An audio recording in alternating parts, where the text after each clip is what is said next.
With the recent events, all IT world has gone remote.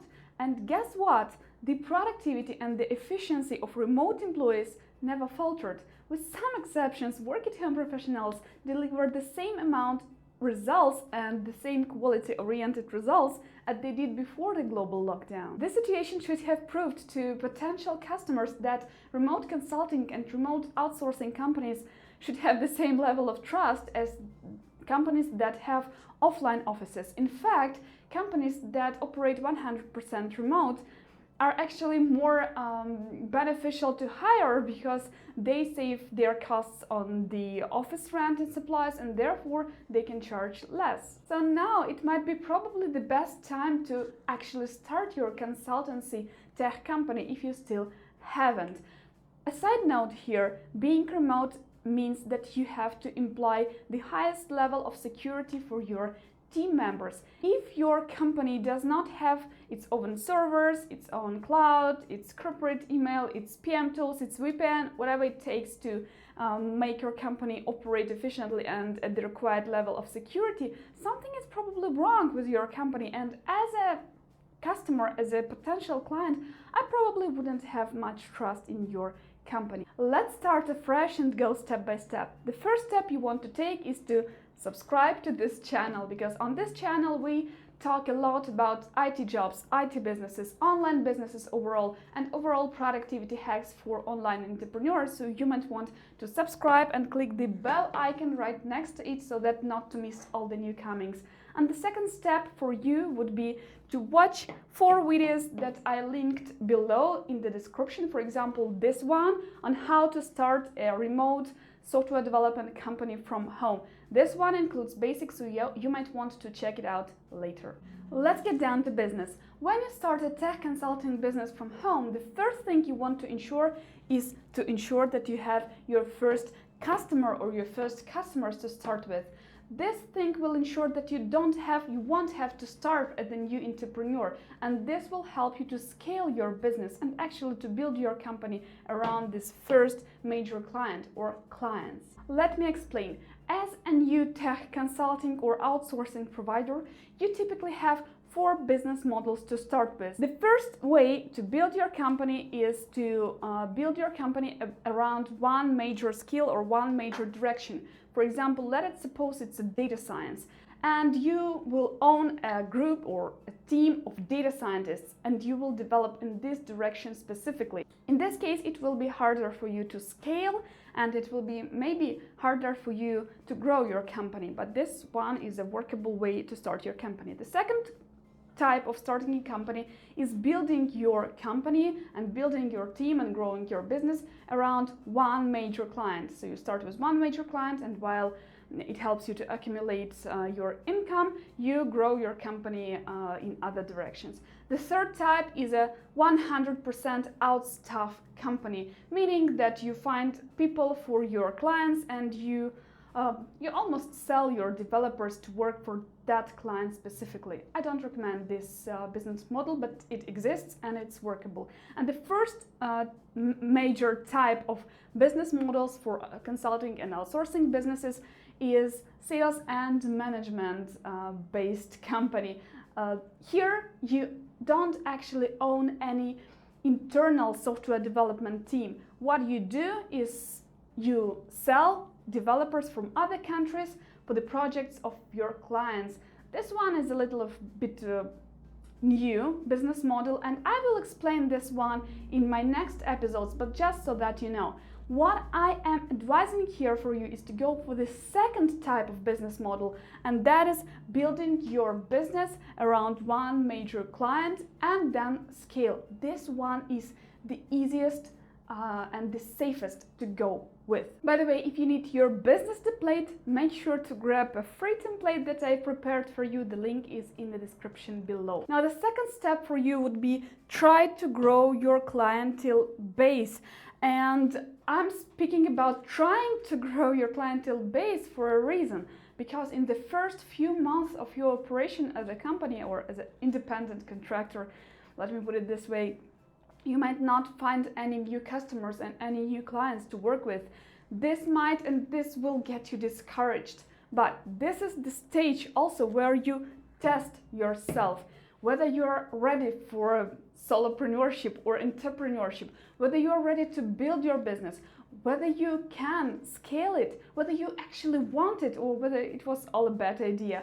So this is the stage where you test yourself, and also how big your stamina is, because when you don't get your customers in the first few months, how do you manage, how do you cope with that discouragement, with that disappointment that you feel? So this is the stage for you to test yourself. And as soon as you realize that you actually can scale your business and you actually want to grow your business, and it's workable and it's working, and you have a proven sales funnel that brings you clients, this is where you can move to the next step, and that is testing your clients. And I strongly recommend doing this before you jump into growing your business further. You should test your clients the same way they test yourself. As a client, they test whether you are a trustable partner, and you as a provider, as a service provider or as a consulting provider, should test themselves. Whether they pay you on time, whether the workload from them is sustainable enough for you to keep your team, or whether they come and drop you projects and then jump off and you have to dismiss and then hire again the developers for that project, and so on. So you have to test whether these clients are trustable, whether they are not one-day clients, and yes, whether they are reliable, and only then you are ready to go to the next step. But before you do that, I forgot to mention that you should have your metrics that is understandable. You should have your financial metrics, and I have talked about these metrics in this video of mine, so make sure to check it out. And in that video I explain how to use the financial template for you to actually measure your financial metrics. By the way, you can grab the financial template below. Again, it's free, so make sure to grab your template below. And how to use it you will find in that video. Now the next thing for you would be to register. As soon as you tested your clients, as soon as you tested yourself, and you understand that you can actually grow your business and make it a business and not a solopreneurship, and as soon as you realize that your financial income is pretty stable, this is the time for you to register things officially. This is when it's safe for you to do so. And I have spoken about some details on registering things officially in that video of mine, so you might like to check it out after this episode, because there are some nuances that you might want to consider. For example, you might want to register your company in another country, or yes, you have to investigate all the options here, including taxes question. At this stage you are ready to register things officially, and by the way, it's not as scary as it might seem. Now the next step is ensure a secure working environment. And what I mean by ensuring secure working environment, as a company and as a company owner, you have to ensure that your team has all the necessary tools to operate efficiently. That of course you have your website, and you should have your corporate emails, and to that end you will need your corporate servers and your own cloud, and maybe some testing servers, and maybe VPN if you need for operating with your clients, your own VPN set up, and so on. So if you don't have a secure working environment, virtual working environment for your team to work in, something is wrong with your organizational structure. And by the way, some clients have strict requirements as to security rules, and they have all the rights to ask for that. Because if your client works with you, he trusts you with their sensitive data, and of course they don't want to lose that data due to the way you operate and to the way you run your company. Now, as soon as you secured your working environment for your team, your cloud, your servers, your corporate email, your project management tool, VPN if you need one, website, so as soon as you ensured that you actually have this working environment, the next step is, I think that you don't see it written here, but it's improve before you grow. And what do I mean here? I mean that before scaling your business, so you might think that you're ready to scale your business, but before you do that, make sure that you have all the processes set up in the right way, and that you have all processes perfectly set up. And what do I mean here? The first thing is you should again ensure that you have all the working environment set up, that you have figured out how to pay your taxes and whether you will not exceed your limits by scaling your business.